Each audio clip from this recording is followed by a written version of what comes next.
Welcome to Rockbridge Wrap-Up. I'm Alex Maragos.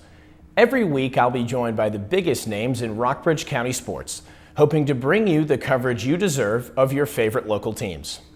This week I sat down with VMI head coach Sparky Woods and the Keydets starting quarterback Eric Cordin. The Keydets are just 1-3 after a rough start to the season, but Coach Woods has confidence in his team as they head into conference play.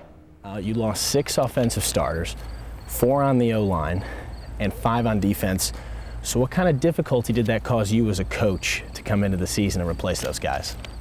Well, you know, your offensive line, you try to neutralize the line of scrimmage, so you're obviously concerned about at least getting a tie there. You'd like to win the line of scrimmage, but if you're losing it, and we are at times right now against some of the opponents we're playing, but I think rebuilding a line, you know, they have to work so closely together.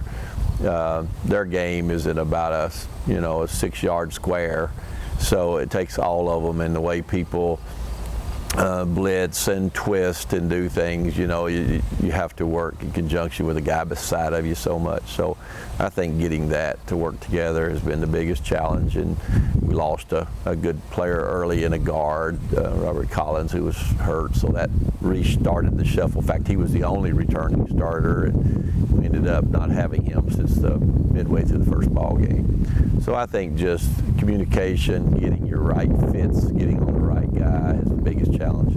I think athletically we may be more talented than we were a year ago. It's just getting everybody to work in sync. Now, one position you didn't have to fill is quarterback. You had Eric coming back for his 3rd year under center. How have you seen him mature now over the years at that position? I think Eric is ready to go win games for us. I think it's been unfortunate. We've played a lot of tough competition. We got behind early. It hurt a little bit against Navy, but I think Eric's ready. I think the best thing about Eric and his development is his understanding of what we're wanting to do offensively, and understands now better what defense's approach to trying to stop our offense is. So he has a lot of responsibility on his shoulders. He makes a lot of decisions about play selection at the line of scrimmage, run, pass, run this direction or that. And he has to manage the clock and do things. So his maturity has put us in a position to be a better offensive football team. I hope it shows as we get into conference play. Now, you lost a close game to Delaware State, got the win against Chowan, and have now lost 2 in a row to bigger D1 schools. Where do you see your team right now so far in the season? You know, I think it's a recipe for FCS football right now. If you just look at our conference, for example, there's one team in our conference that has a winning record right now, and that's Stony Brook. And then after that, I think Coastal is 2-2. Everyone else is either 1-3 or 0-4. I don't think that's unusual right now for college football, especially at FCS level, or even at smaller FBS schools. For instance, my son coaches at Arkansas State. You know, 2 of their games so far has been at Oregon and at Nebraska. So obviously we're doing it to pay the bills and revenue. So people play schools above them. The schools above them schedule you for a win because they're trying to make the bowl eligibility deal. So I don't think it's unusual for us to be 1-3 at this time. In fact, at preseason, that's probably what we were preseason picked to do. We were favored over Chowan, underdog to the other 3. We'd like to win some of those games. It would help. We want to win every one of those games. But I think right now there is a clear distinction between I'm trying to make some money and now I've got a league to play for, and that's the conference that we're in. So I think we're all nobody's got a conference win, nobody has a conference loss right now. So looking at those last 2 losses, you knew those were going to be tough games when they were put on the schedule. Talk about on the field what it does for your team to face those kind of challenges. Well, I think the outcome is what becomes the biggest challenge. I think they're excited about playing them at the beginning. If you were to win the ball game or even play well and be more competitive than we've been in the ball game, there's carryover to build on. when you get beaten badly, then you lose your confidence if you're not careful, lose players if you're not careful in competitive situation, as both has happened to us a little bit. But I think that one thing we have is the distinct advantage of realizing that we have the film, we can go back and we can study it. This is what we're doing well, this is what we have to improve on. And we can see where we're going into a conference that we're aligned to play in. And now, so I think that just trying to, the reverse effect could have on it too. You could upset one of those teams and think, well, we're not going to play anybody as good as them. And then you turn around and lose. It happens every year to somebody maybe is a lesser opponent than the one you beat. Now, usually coaches like the bye week. They get to work on a little bit more, rest your players. What are some of the specific things that you're looking at with this team heading into the bye? Well, the bye week is coming at a good time for us. I wish that we were coming off of a victory going into the bye week, so it makes preparation easier, more fun.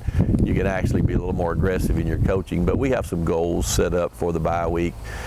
Big goal for us is we've lost some pretty good players, so healthy.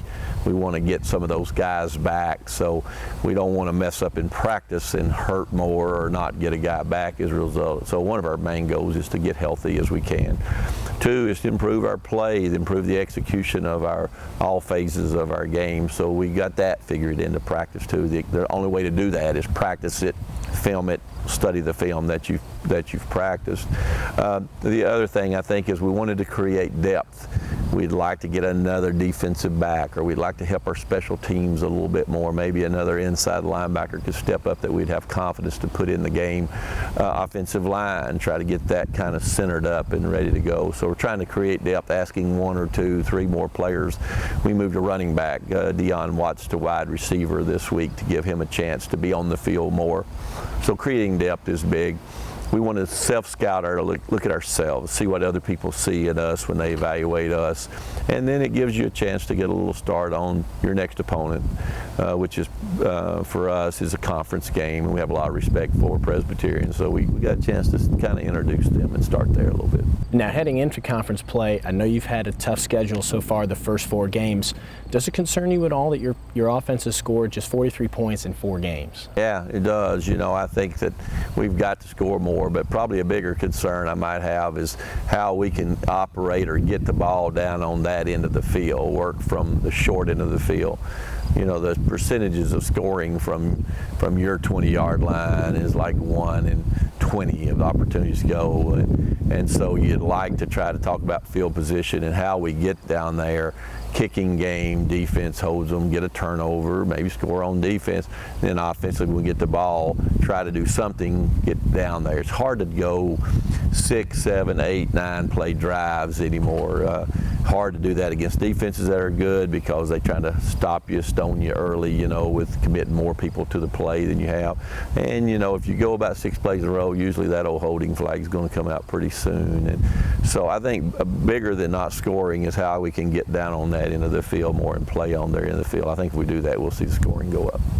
Now, I know you like to give as much equal weight as you can to every game as a coach, but how much does conference play really affect your season and how you feel about the team? Well, if you ask our players what's your goal for this year, they would say we want to be Big South Conference champions, and I think that's true. You want something to play for, a championship. Now, on that given Saturday, certainly you want to win, whether you're playing a conference game or a non-conference game. You want to win anytime your team takes the field, and we prepare to win, and we anticipate winning. I thought we would win every game we went into to play prior to playing it. However, there is more weight in a conference because there is a champion there, and the champion of this conference gets in a playoff, and so that shows success more than anything else. So certainly if our goal is, at the beginning of the year, our goal wouldn't be to let's beat this non-conference team. Our goal would be to win the Big South Conference first of all, and now we're in it. And talking about other goals you might have for the season, last year you were just 2-9, but you have 1 win under your belt so far. So what will it take in your mind to consider this season a successful one?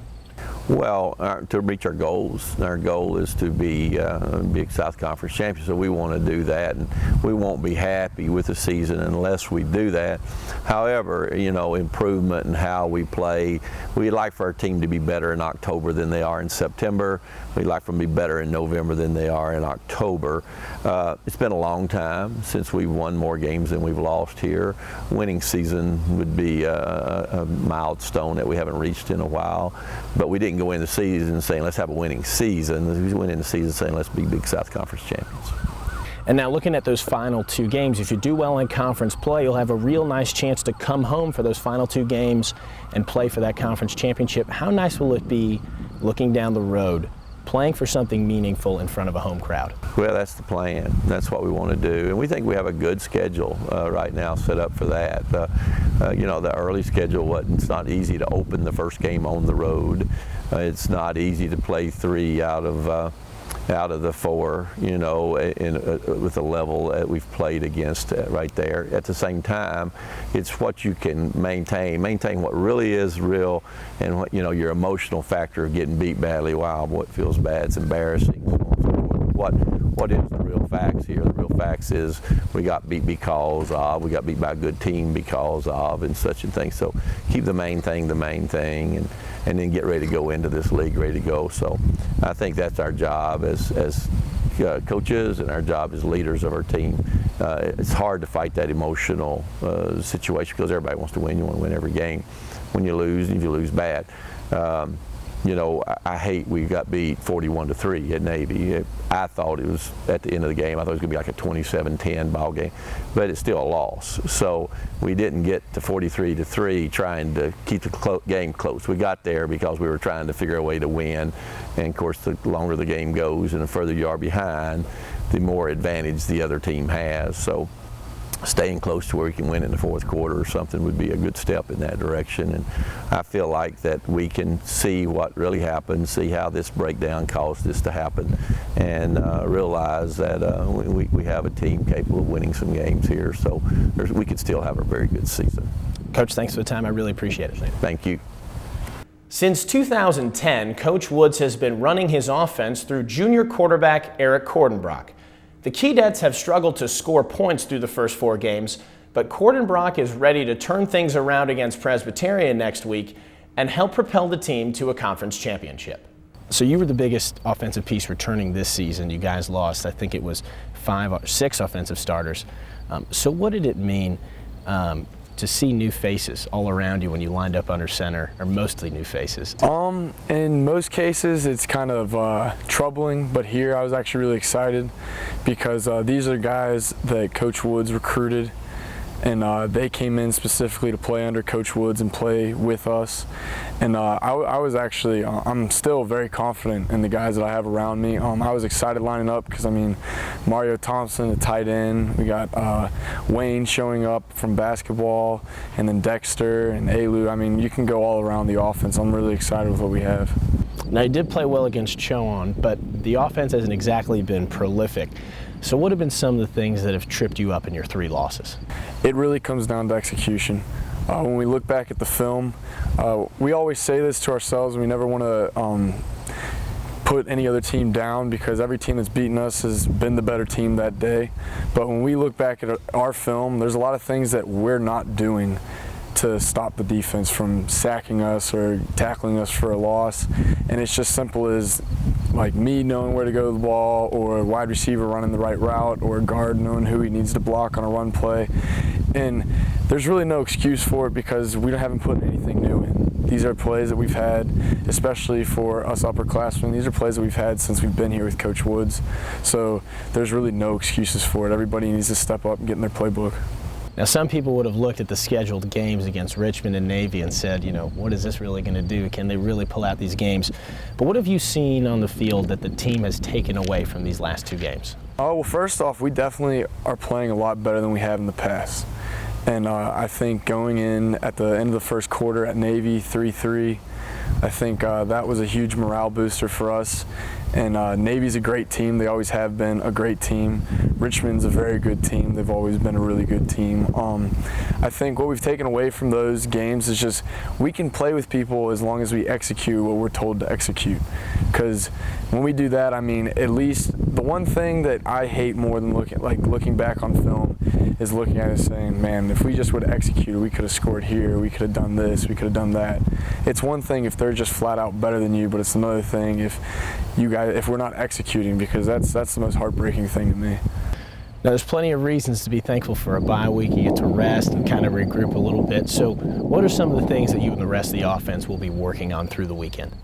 Just execution. I think we're also going to be working on the fundamentals of the game. I personally am working on exploding back out of under center so I can get back quicker, throw the ball, deliver the ball quicker. I think bye weeks are beneficial only if you attack them how you should attack them. And I think the coaching staff and our trainers and Coach Sab are doing a great job of getting us ready for next week by making us lift twice, getting in the training room as much as possible, being over in films more than normal just so we can get all these execution things down and we're ready for next week. So last year on the road, you guys lost 38-6 against Presbyterian, and the offense was limited to just 222 total yards. So looking ahead this year, what's the key to putting up points against Presbyterian? The key to putting up points is just execution. We need to get out there. We need to run our stuff.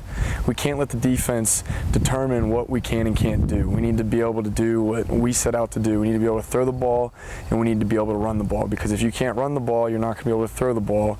If you can't throw the ball, you're not going to be able to run the ball. So we need both aspects of the offense in full swing. So after Presbyterian, you guys have a stretch of many conference games in a row. How big is this stretch of games for the team? It's huge, especially with our goals of winning the conference this year. If you look across the conference, there's only really one team who doesn't have a losing record, and that's Stony Brook, conference champs. So, I mean, really the conference, in our opinion, is wide open. I think that if we play our game and we execute the way we can and our defense shows up like they have been, then there's no reason why we can't get in top two or even win the conference. I mean, the goal every year is to win the conference, and I think this year is really the best chance we've ever had to win the conference. Now, talk a little bit about Jabari Turner. He leads the team right now in rushing and receiving. What's it like having a player like him on your side of the ball?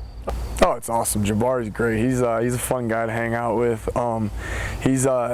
He really likes to ask questions out on the field. I mean, after plays or reps out in practice, he'll be like, hey man, what could I have done there that make it easier for you to get me the ball, stuff like that. And I mean, it's awesome being able to throw the ball out to a guy like that on a swing route and know he's going to make something happen with it. It's not just going to be a tackle at the line of scrimmage, you know.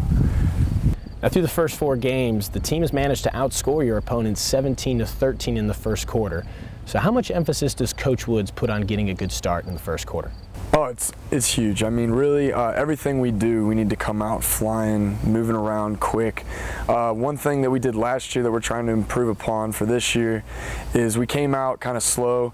We came out trying to feel the other team out and see how they were going to play. And this year, everybody is on board with coming out, smacking the other team in the mouth and letting them know we're here to play. You guys can play with us, but you're not going to get on our level. Now, you played 9 games your freshman year, and you've gained a wealth of experience over the last 2 years. How have you seen yourself mature under center? I think I don't let things get to me as much as I used to. I think I'm a better leader, more confident. I think that I still have some improving to do. I mean, nobody's ever going to be the best there ever was at the game of football, except for Peyton Manning or Tom Brady, those guys. But I think that experience has really helped me remain calm, cool, and collected out there in any situation. I think if we just execute, I think everybody will see what this offense can really do, because there's glimpses of it in games, and I mean, we do it all the time in practice. We just need to transfer from practice to the game field, and then everybody will really open up their eyes to what we can do. Now, looking ahead to the rest of the season, what are some of the goals you have for the offense and also for the team as a whole? The offense, definitely score more, make more big plays. I'm not saying that anybody has to do anything ridiculous, but what Coach Woods always says is big plays come from guys executing ordinary plays. So that's what we really need to do. My goal, we always have a thing at the end of the week where it's a team meeting and he talks about that weekend's game, and one of the things he talks about is execution, and he grades it on a percentage. And the offense past couple weeks, I mean, we haven't been above 85% yet, and you can't expect to win games, especially big games, only executing at 85% at most. So my goal for the offense is to be at least 95% the rest of the season. For the team, I mean, my goal is to win the conference. That's how it needs to be. We can't expect to go 50 or 500 this year, because when you do that, you're going to lose more than half your games. Now, you've been here for almost 3 years. You've gained a little perspective about your surroundings here on the team. What's it like to play for Coach Woods? Oh, I mean, the one thing I love about Coach Woods is he always pushes me. There's never a time I could throw a ball 6 yards down the field for a touchdown, and it's not over-coaching, but I'll come back to the sideline and he'll congratulate me, but when we get in the film room, it's okay, this is what you could have done better. I love that about him because it's always helping me grow as a quarterback, and he does that with all the other positions. He's always pushing and pushing and pushing to get the most out of everybody on the team. I love that about him. Eric, thanks for the time. Good luck the rest of the way. Thank you. I appreciate it. That's all we have for this week. Be sure to tune in next week as we focus on the Washington and Lee football team. For all of us at Rockbridge Wrap Up, I'm Alex Maragos. Thanks for joining us.